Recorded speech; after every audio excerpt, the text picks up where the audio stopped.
Vont nous rejoindre sur ce plateau deux personnalités d'exception qui, sur le plan international, représentent tellement. Merci Evgenia Kara-Murza et merci à Vladimir Kara-Murza de nous rejoindre. Merci Monsieur le maire. Pour celles et ceux qui l'ignoreraient encore, je rappelle que vous êtes le premier opposant, les premiers opposants à Vladimir Poutine. Votre présence est exceptionnelle à Paris. Je tiens à souligner que Evgenia Kara-Murza a souvent été notre invitée dans cette émission. Elle a souvent sur ce même plateau parlé de vous, alors que vous étiez en prison, alors que beaucoup prévoyaient que vous alliez mourir en prison. Bonsoir. Bonsoir. Bonsoir et merci beaucoup pour votre invitation. C'est très bien d'être ici. C'est toujours un plaisir de vous joindre, Darius. Dans ces jours où votre épouse, qui est là à côté de vous, était libre, alors que vous étiez en prison et en péril de mort, est-ce que vous saviez tout ce qu'elle faisait ? Ah oui, j'avais pas beaucoup d'informations parce que évidemment toutes les lettres que j'ai reçues en prison que je pouvais écrire passaient par le système de censure de l'administration. Parfois, on parlait avec les avocats, mais vous savez que, par exemple, l'année dernière, les avocats de Alexei Navalny ont été arrêtés, donc on faisait vraiment beaucoup d'attention à ce qu'on pourrait discuter avec les avocats.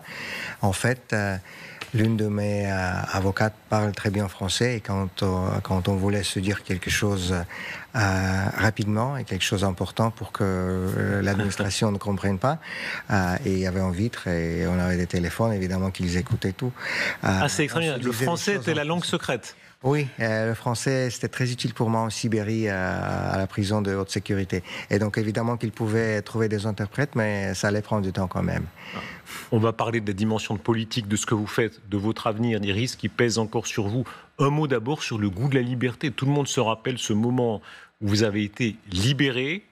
Qu'est-ce que, pour vous, la liberté, c'était quoi, ce moment-là ? Je dois vous dire que ça fait plus d'un mois maintenant, mais ça ne paraît pas toujours réel. C'est comme si je regardais un film, parce que j'étais absolument sûr que j'allais mourir dans ce prison. Et cet échange qui s'est passé le 1er août, c'était un miracle, mais c'était un miracle qui a été fait possible par l'opinion publique dans le monde libre, dans le monde démocratique, dans les pays démocratiques, y inclus ici en France. Parce que pendant tout ce temps que j'étais en prison, que mes collègues comme Ilya Yashin et Oleg Orlov étaient en prison, beaucoup de gens dans les pays démocratiques n'ont cessé de plaidoyer, de parler, de crier sur cette crise d'emprisonnement politique en Russie, et de ce fait pas imaginable que dans un pays européen, dans le 21e siècle, il y a des centaines et des centaines et des centaines de gens qui sont en prison seulement parce qu'ils ont des opinions qui sont différentes des opinions de ce régime, parce qu'ils sont contre la dictature de Vladimir Poutine et contre la guerre d'agression que le régime de Poutine mène en Ukraine. Evgenia Kara-Murza, pour vous, comment est-ce que vous avez appris la nouvelle, simplement ? J'ai appris la nouvelle dans le bureau ovale, en fait, parce que je ne savais pas que ça allait se passer. Et la veille, on a reçu un coup de téléphone du bureau ovale. On nous a invités, moi et les enfants, de se présenter, de venir joindre le président des États-Unis. Et donc, la jour suivante, on s'est présenté au bureau ovale et le président nous a parlé, ainsi qu'aux autres familles des prisonniers qui ont été libérés. Et puis, on a parlé au téléphone à Vladimir. On avait ce coup de téléphone. C'était quelque chose que je ne pourrais pas décrire vraiment avec des mots. C'était vraiment très émotionnel et je crois que je vivais ce moment par les yeux de nos enfants, parce que je les voyais parler au téléphone avec leur père, et c'est là que j'ai compris que je le verrais, vivant, en vie, avec moi. C'est là que j'ai compris. Vladimir Kara-Murza, beaucoup de choses ont sauvé la vie, à commencer par vous-même, votre courage, vous disiez l'opinion. Est-ce que votre femme vous a sauvé la vie ? Ma femme m'a sauvé la vie, absolument. Et vous savez, Darius, on a cette belle tradition en Russie. On l'appelle la tradition des femmes des décembristes. C'était les officiers militaires au début du 19e siècle qui ont fait ce proteste contre l'autocratie. Ils voulaient une constitution, ils voulaient les libertés politiques. Ils n'ont pas pu le faire et beaucoup d'eux ont été exécutés, d'autres ont été amenés en Sibérie, en prison. Et leurs femmes les ont suivis. Ils ne devaient pas le faire, mais ils l'ont fait volontairement. Et ils prenaient sur leurs épaules le travail que leur mari avait fait avant. Et donc cette tradition continue dans notre pays. Et ça ne serait pas possible pour moi de faire ce que je fais dans l'opposition russe ces derniers 25 ans sans le soutien de ma femme. Et juste comme il y a 200 ans en Russie, tout toujours dépend et tout toujours reste sur les épaules des femmes fortes. Écoutez, cette scène, vous l'avez introduite, Evgenia Kara-Murza, où vous êtes dans le bureau ovale avec le président des États-Unis et vos enfants, et ce moment tellement fort, où vous avez l'air, c'est peut-être une des choses qui frappe, maître de vous, maître de votre voix qu'on entend dans le bureau présidentiel américain. Алло. Алло? Алло, пап? Да, Катюшечка, это ты? Да, пап, привет. Привет, маленький. Привет, хорошо тебя слышать. Вы там где?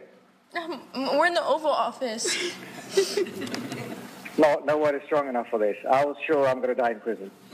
I don't believe what's happening. I still think I'm sleeping in my prison cell in Omsk instead of hearing your voice. But I just want you to know that you've done a wonderful thing by saving so many people. I think there are 16 of us on the plane. Again, I still can't believe it's happening. So I just want you to say that I don't think there are many things more important than saving human lives. We're going to see you at Andrews. Don't pretend you don't know us, okay? Okay. Welcome. Thank you, Mr. President. Alors, vous êtes spontanément pris la main en regardant la séquence au début, Evgenia Kara-Murza.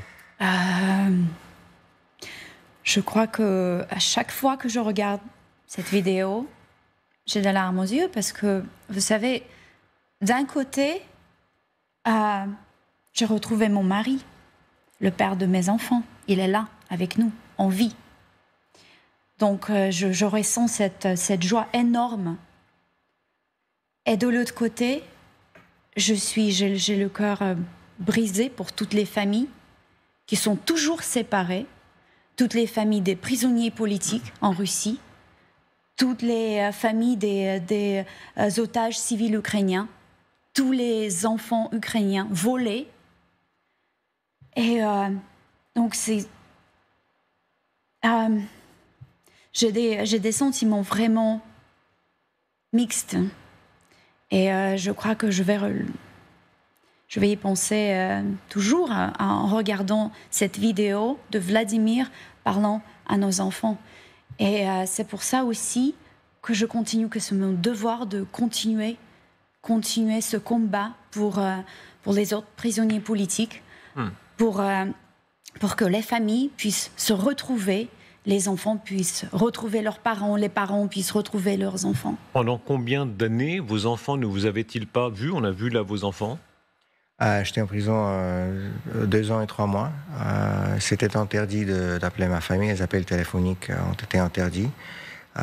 C'est aussi une tradition, mais cette fois très très mauvaise et très très soviétique dans notre pays, quand le régime au pouvoir veut punir non seulement ses opposants politiques, mais aussi leurs proches, mais aussi leurs familles. Et donc, pendant tout le temps que j'étais en prison, j'ai pu parler à Evgenia juste une fois et deux fois à nos enfants.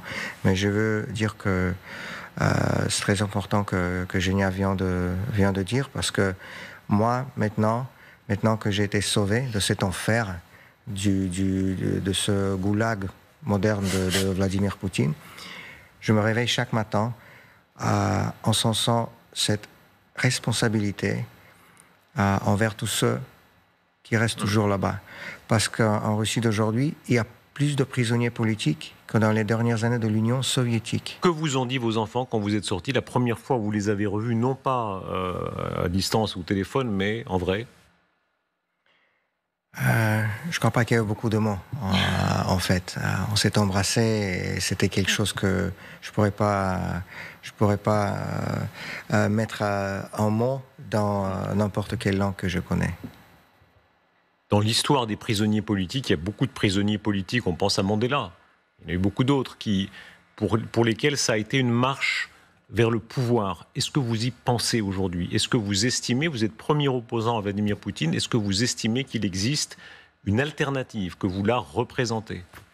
Il existe une alternative, il n'y a pas de doute. Il y a beaucoup de gens en Russie qui sont contre la dictature de Vladimir Poutine, qui sont contre cette guerre d'agression en Ukraine.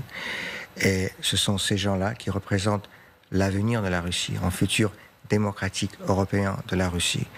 Ça serait un honneur si je pourrais participer dans cet avenir démocratique de la Russie, mais ce n'est pas ça qui est important. Ce qui est important, qu'il faut travailler ensemble pour approcher ce jour quand la Russie pourrait devenir un pays normal, européen, démocratique et moderne. Qui est, selon vous, Vladimir Poutine? Il est au pouvoir depuis 25 ans. Il y a des lieux communs. On dit qu'il a commencé par rétablir une certaine santé économique. C'est pour cela qu'il reste assez populaire chez une partie des Russes. Est-ce que c'est vrai? Vladimir Poutine est un dictateur, Vladimir Poutine est un usurpateur et Vladimir Poutine est un meurtrier. N'oubliez pas ça. Il tue ses opposants dans le sens littéral. C'était sous ses ordres que Boris Nemtsov a été assassiné, le chef de l'opposition russe, en février 2015, juste en face du Kremlin. C'était aux ordres de Vladimir Poutine que Alexei Navalny, l'autre grand opposant politique de Poutine, a été assassiné ce février au début de cette année en prison. Et pendant les 25 ans que Vladimir Poutine est au pouvoir, il a complètement détruit tous les médias indépendants en Russie, il a complètement détruit toutes les institutions démocratiques qu'on avait eues dans les années 90. Son régime reste là-bas à cause de la peur, à cause des représailles et à cause de la dictature. Il a tenté, ce régime, de vous tuer, de vous empoisonner. À combien de reprises? 2 fois, c'était les mêmes officiers de la FSB, le service secret de Poutine, qui ont empoisonné aussi Alexei Navalny. Et qui, vous savez qui ils étaient? Maintenant, on sait à cause d'une investigation des médias internationaux qui a été publiée il y a 3 ans. Maintenant, je connais leur nom, j'ai vu leur visage sur les photos. Et c'était les mêmes gens, donc c'est une unité spéciale au sein de la FSB. Spécialisée. Absolument, une unité spécialisée, dont le but est de physiquement tuer les opposants politiques de Vladimir Poutine, comme Boris Nemtsov, comme Alexei Navalny. Ils ont essayé de faire ça avec moi. Et c'est très important que les gens à l'Occident qui veulent toujours mener business as usual avec M. Poutine, qui veulent avoir, je ne sais pas, un rapprochement, qui veulent retourner à lui inviter dans les sommets internationaux, de lui serrer la main. C'est très important que ces gens-là se rendent compte que chaque fois, quand il serre la main à Vladimir Poutine, il serre la main à un assassin. Olaf Scholz, hier, avant-hier, il a dit, il va falloir sans doute, on arrive au moment où il faudra reparler, il faudra trouver une solution de paix avec la Russie. Et la Russie, aujourd'hui, c'est Vladimir Poutine. C'est une erreur selon vous? Non, mais en fait, le chancelier Scholz, que j'ai rencontré il y a quelques jours à Berlin, il fait toujours cette différence entre la Russie et le régime de Vladimir Poutine, et c'est une différence très très importante. Hier soir, on s'est rencontrés, on a parlé avec le président de la République, Emmanuel Macron, ici à Paris, et il comprend cette différence très très bien aussi, et c'est une différence qui est très importante pour tous ceux en Russie, pour beaucoup de Russes, qui sont contre la dictature de Poutine, qui sont contre la guerre en Ukraine. Et c'est très important de se souvenir que, malgré ce que dit la propagande de Poutine, la Russie et le régime de Vladimir Poutine ne sont pas la même chose. Les événements à Koursk, quand on voit que les Ukrainiens ont réussi cette opération de très grande audace de pénétrer à l'intérieur de la Russie, de pénétrer dans cette région de Koursk, est-ce que, selon vous, c'est de nature à affaiblir maintenant Vladimir Poutine ? C'est une humiliation publique pour le régime de Vladimir Poutine, il n'y a aucun doute, parce qu'on se souvient très bien qu'au début de l'année 2022, quand Poutine a lancé cette guerre, il voulait prendre Kiev dans 5 jours. C'était son but. Il voulait détruire l'Ukraine comme un pays souverain, indépendant, démocratique. Ni l'un ni l'autre, il n'a pas pu faire. Au contraire, maintenant, pour la première fois depuis la Deuxième Guerre mondiale, il y a des forces étrangères qui sont en fait sur le territoire de la Russie, sur le vrai territoire de la Russie, internationalement reconnu. Et pour n'importe quel dictateur, ça c'est vraiment une humiliation. Est-ce que c'est un cap selon vous? Il faut avouer que nous ici, et d'ailleurs en Occident, on s'est beaucoup trompé. Dans l'affaire Prigojine, on a dit ça y est, Vladimir Poutine est perdu, il a réussi à reprendre la main. Est-ce que cette fois, c'est vraiment un cap? C'est-à-dire, est-ce que cette fois, il est vraiment affaibli? Vous savez, je ne suis pas seulement un homme politique, mais je suis aussi un historien par éducation. Et on sait très bien de notre histoire, de l'histoire moderne de la Russie, que les grands changements politiques en Russie se passent comme ça. Très vite. 1917. 1917 et 1941 aussi. Et le régime du Tsar en 17 et le régime soviétique en 91 ont tombé en 3 jours. Dans le sens littéral. C'est comme ça que les choses se passent en Russie. Ça sera exactement le même la prochaine fois. Et c'est très très important maintenant de se préparer pour ce jour de changement en Russie, de préparer les plans, les projets pour cet avenir démocratique. Précisez bien votre pensée, pardon, Vladimir Kara-Murza, parce que c'est intéressant ce que vous dites, c'est cette hypothèse que c'est un régime fort. On l'a beaucoup sous-estimé, ça j'imagine que vous en convenez, ça fait 25 ans qu'il est là quand même, hein. On l'a souvent prédit sa fin, mais que ça peut s'écrouler d'un coup, n'est-ce pas? Comme en 1917, une sorte de putsch. Est-ce que ça peut être une révolution de palais? Est-ce que vous pensez qu'autour de Poutine aujourd'hui, il y a des gens au FSB prêts à le renverser? Parce que les changements se passent très rapidement et d'une manière très inattendue. Personne ne sait aujourd'hui exactement de quelle façon et exactement quand le régime de Poutine va tomber. On sait une chose, certainement, que ça va se passer. Parce que rien n'est éternel. Et les régimes, comme le régime de M. Poutine, ils semblent stables, ils semblent éternels, jusqu'au moment quand ils n'existent plus. Et ça va être exactement la même chose la prochaine fois que ce fenêtre de changement ouvre en Russie. Et c'est très très important d'être préparé à ce moment-là, parce que ces fenêtres de l'opportunité sont toujours très courtes et toujours très très petites. Et il ne faut pas répéter les erreurs des années 1990. Et cette fois, il faut faire tout pour que la Russie devienne un pays normal, un pays démocratique, un pays vraiment européen. Et je n'ai aucun doute que ce jour viendra. Et je vois que c'est la responsabilité de l'opposition russe de faire tout ce qu'on peut pour que ce jour vienne un peu plus vite. Est-ce que c'est possible? Vous savez qu'il y a un préjugé, un certain nombre d'Occidentaux pensent que jamais la Russie ne sera démocratique, qu'il y a en Russie trop de nationalisme, qu'en réalité, que ce soit vous qui soyez président peut-être dans quelques années, ça ne changera pas grand-chose de ce point de vue-là. Ça, c'est vraiment un stéréotype qui n'est pas basé sur le fait de l'histoire.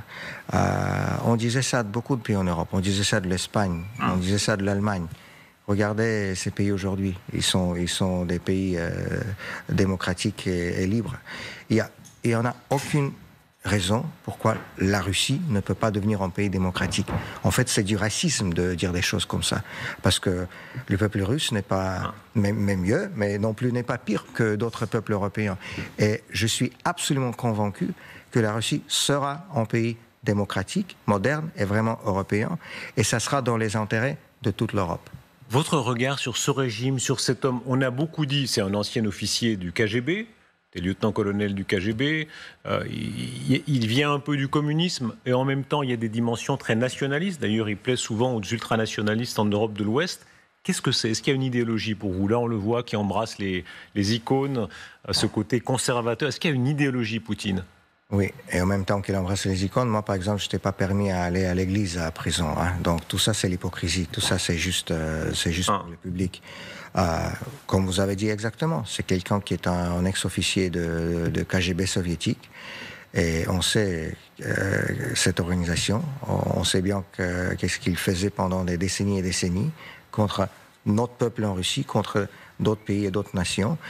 Et à mon avis, c'était ça la plus grande faute des années 90 du gouvernement de Boris Eltsine à l'époque, qui n'avait jamais vraiment cette rupture, une vraie rupture avec le passé totalitaire.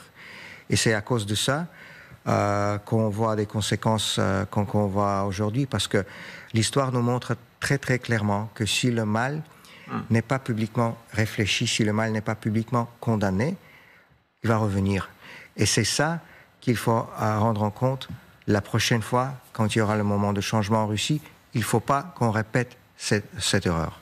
Il y a eu une erreur des Occidentaux. On a souvent dit qu'on n'a pas assez soutenu l'aide. Je me rappelle Gorbatchev, il était comme vous là, sur des plateaux semblables, et il disait on aurait dû plus nous aider. En réalité, les Occidentaux n'ont pas su soutenir le changement. C'était aussi un grand problème, et c'était aussi une grande faute des années 90, que l'Occident n'était pas prêt à vraiment embrasser, inclure cette nouvelle Russie démocratique en Europe, dans le monde civilisé, comme on dit. Et ça, c'est une erreur qu'il faut aussi éviter la prochaine fois, parce que je suis fondamentalement convaincu que si on croit toujours en une Europe libre, unie et en paix, ça va être possible seulement avec une Russie libre et démocratique. Monsieur Kara-Murza, Evgenia Kara-Murza, un mot sur, on va passer dans un instant au débat américain. Cette nuit, sur LCI, à 3h du matin, on pourra suivre le débat Kamala Harris et Donald Trump. Est-ce que vous avez un candidat ? Moi, je suis un citoyen russe, je suis un homme politique russe, c'est pour les Américains de décider. Ouais. Et j'attends le jour quand je pourrai voter dans une élection libre et démocratique dans mon pays, en Russie, et je suis sûr que ce jour viendra. Beaucoup ont dit il y a une collusion, il y a des moments étonnants. Par exemple, je crois que c'était Reykjavik où Trump et Poutine se sont parlé sans entourage, c'était un peu bizarre. Est-ce que pour vous, il y a un doute, il y a une suspicion concernant Trump ? On sait bien toutes ces suspicions, c'était beaucoup dans les nouvelles la dernière fois quand il était... Vous le pensez ? Je sais que le problème est que vraiment, pendant toutes ces années que Poutine était au pouvoir, il y avait beaucoup des chefs d'État ou des gouvernements occidentaux, aux États-Unis, en Europe aussi, qui continuaient à conduire les affaires avec Vladimir Poutine comme si tout était normal, comme si c'était pas un dictateur, comme si c'était pas un homme de KGB, comme si c'était pas quelqu'un qui fermait les médias indépendants et mettait ses opposants en prison. Et c'était inacceptable. Mais est-ce que Donald Trump peut être un président fort vis-à-vis de Poutine, tout autant que Kamala Harris, selon vous, tout autant que l'était Biden ? En disant honnêtement, je ne crois pas si on peut nommer un président américain ou un autre chef occidental qui était vraiment fort contre Vladimir Poutine. C'était ça qui était le problème. Par exemple, dans les années 80, c'était très important qu'il y avait des leaders occidentaux comme Ronald Reagan et Margaret Thatcher, qui étaient vraiment forts contre le régime soviétique, et ça a joué un rôle très très important.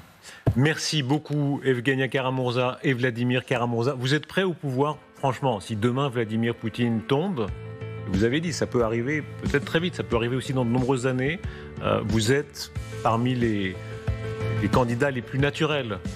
Vous y êtes prêts ? Ce qui est important, ça serait une honneur, mais ce qui est important vraiment, ce qu'il y ait cette Russie démocratique, moderne et européenne.